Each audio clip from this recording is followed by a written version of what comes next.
Commandez, Seigneur, ces moments de la parole sous ta mouvance.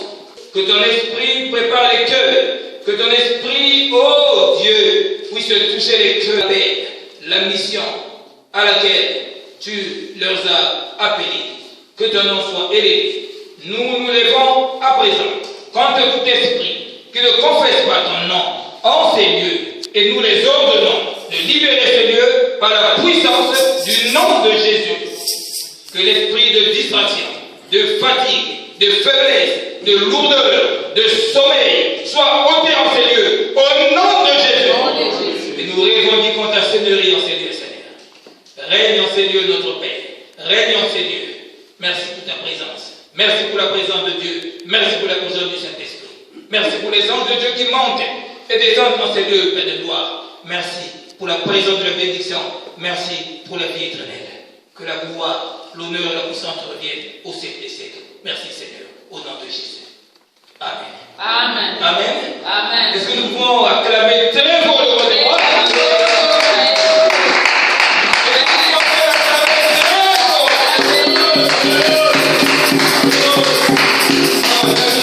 Nous acclamons le manager de Barclays. Laisse-nous nous donner la grâce de créer de la joie et on l'acclame. Non. Ça, nous acclamons le roi des rois. Alléluia. Amen. C'est pas le manager de Barclays à cause de la carte de crédit. Alléluia. Alléluia.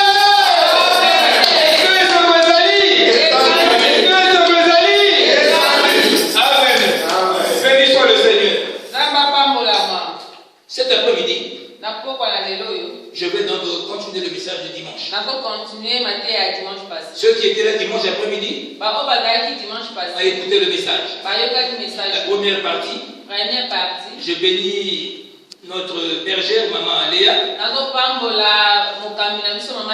qui avait eu la pensée donc de me ramener ici ce dimanche afin de pouvoir achever le message. Mais ce n'était pas dans mon programme de prêcher ce dimanche. Mais c'est une grâce qui m'a été encore accordée cet après-midi par notre maman pasteur Léa qui m'a commandé de continuer le message.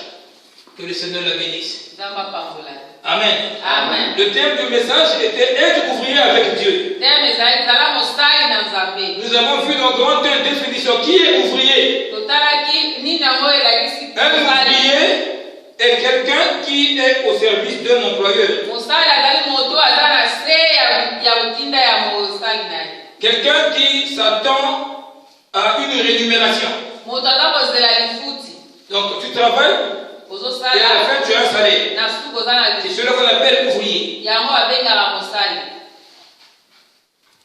Et nous avons vu que nous sommes les ouvriers de Dieu. Parce que Dieu a dit dans le texte de base de Genèse 2, verset 15, que Dieu plaça l'homme dans le jardin d'Éden pour le cultiver, pour le garder. C'est ça la pensée de Dieu. Dieu a créé l'homme. Il l'a placé dans le jardin d'Éden pour le cultiver et pour le garder. Il n'y avait pas une autre pensée. Il n'a pas de créateur. Et nous avons vu dans Genèse 1, verset 26. Genèse 1, je crois, verset 26. La Bible nous dit que Dieu a créé l'homme à son image et à sa ressemblance.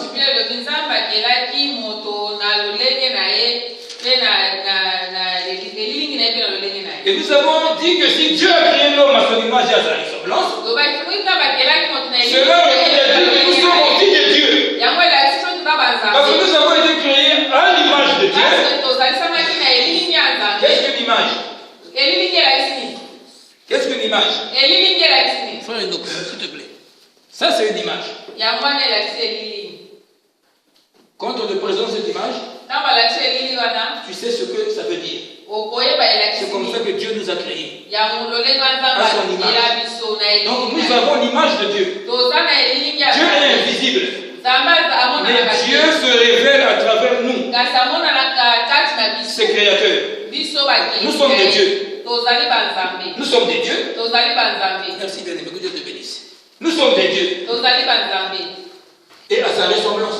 Et nous ressemblons à Dieu aussi. Nous devons comprendre la pensée de Dieu. Frères et sœurs, Dieu nous a créés pour de n'importe quoi. Les chrétiens ont oublié la pensée originale de Dieu dans leur vie. Ils sont dans le mauvais Dieu. Après ça, ils oublient la pensée originale de Dieu. Alléluia. Amen. Ils oublient la pensée originale de Dieu. Ils ont été créés à l'image de Dieu. Et à sa ressemblance. Nous avions dit que cultiver voulait simplement dire travailler pour rendre quelque chose de fertile. C'est comme ça. Donc nous, Dieu nous a placés dans le jardin pour nous cultiver, pour nous rendre fertiles. Pour que nous puissions produire. Dieu ne nous a pas créés pour être improductifs. Non, mais c'est produit. Nous devons produire. Nous devons produire. Et on avait dit que nous étions aussi des savants, des créateurs. Quand Dieu a créé le monde, et que nous avons été créés à son image, nous aussi sommes des créateurs. C'est pourquoi vous voyez des gens créer des avions. Ce ne sont pas des magiciens. Ce ne sont pas des satanistes. Des fois, nous sommes dans l'erreur.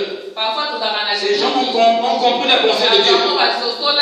Ils ont fait des recherches.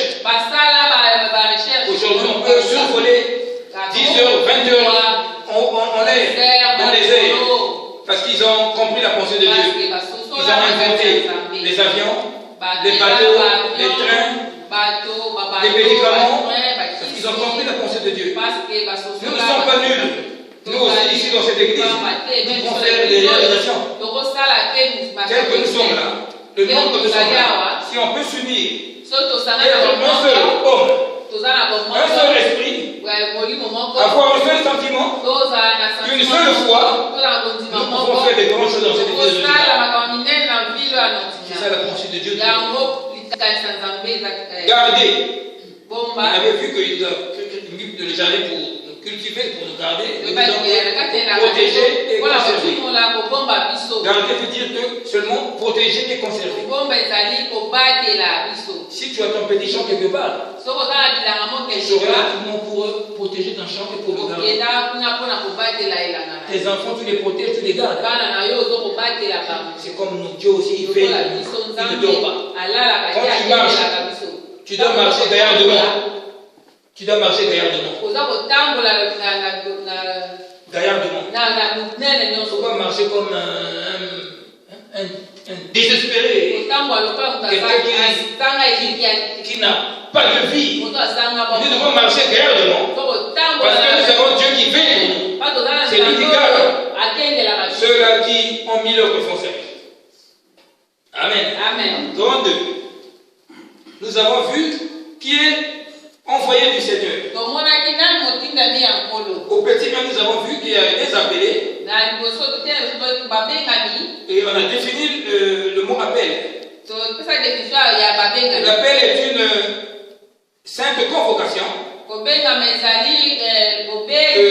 Dieu a donné à une personne pour lui accorder le salut. Donc un appelé est une personne qui a reçu cette convocation de la part de l'Éternel pour lui accorder le salut. Matthieu 11, 28 dit: venez à moi, vous qui êtes fatigués, chargés, et je vous donnerai du repos. C'est un appel collectif que Dieu lance à tout le monde. Dans tous les continents du monde, il lance l'appel. Venez à moi, vous qui êtes fatigués, chargés, et je vous donnerai du repos. Quel que soit ton problème, quelle que soit ta situation, que tu sois bouddhiste, que tu sois musulman, que tu sois dans n'importe quelle religion, secte, mais si tu viens à Jésus, tu auras la solution à ton problème, parce que cet appel concerne tout le monde. Venez à moi, sans exception, vous qui êtes fatigués et chargés, et je vous donnerai du repos. Le repos est en Jésus. Bouddha ne peut pas te sauver. Mohamed ne peut pas te sauver.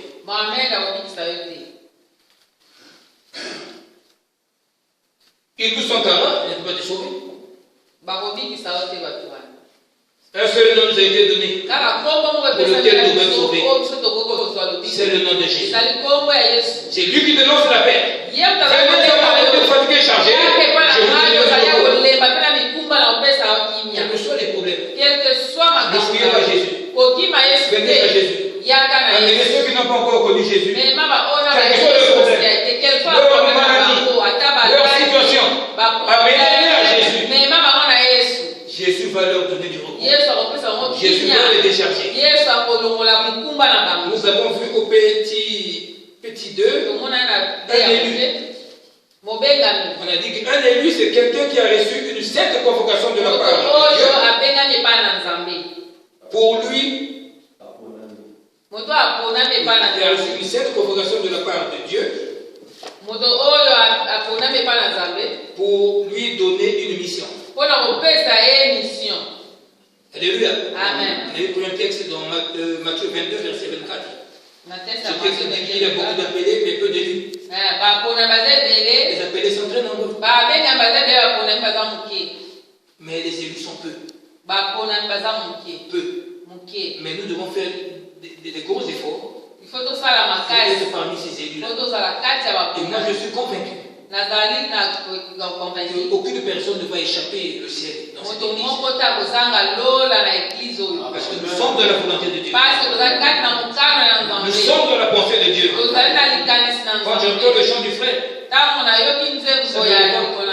ça me dit, mais qu'est-ce que je fais? Mais on a tout avec Jésus. On perd notre temps à faire des choses qui nous travailler pour le salut. Personne ne va s'échapper ici, je suis convaincu. Un élu est une personne qui a reçu une sainte convocation de la part de l'Éternel pour nous donner une mission. Nous avons eu à lire deux textes. Donc, Élie, on a vu Ésaïe 6, verset 28. Là où Ésaïe reçoit la révélation de Dieu. J'entendis la voix du Seigneur me disant, qui enverrai-je? Je répondis, me voici Seigneur, envoie-moi. Ésaïe entend l'appel. Dieu ne vient pas comme ça derrière de moi dans la vie d'une personne et le met dans le service de Dieu. Non. Je n'ai jamais vu ça là où Dieu a pris quelque chose comme ça. Il y a toujours l'appel. Quelqu'un ne peut pas servir Dieu sans être appelé. Qu'importe l'appel que tu as reçu du Seigneur, qu'importe, chacun de nous a reçu son appel selon dans son appel. Donc personne ne peut servir Dieu sans appel. Alléluia. Amen. Ésaïe a entendu la voix du Seigneur. Disant, qui enverrai-je? Qui enverrai-je? Qui enverrai-je? Il a entendu la voix. Maintenant, il cherche la mission maintenant. Il fallait accepter la mission. Il fallait accepter la mission. Nous écoutons la parole de Dieu tous les dimanches ici. Mais souvent, on ne met pas cette parole en pratique. Parce qu'on n'accepte pas de la mettre en pratique. Mais nous acceptons d'écouter.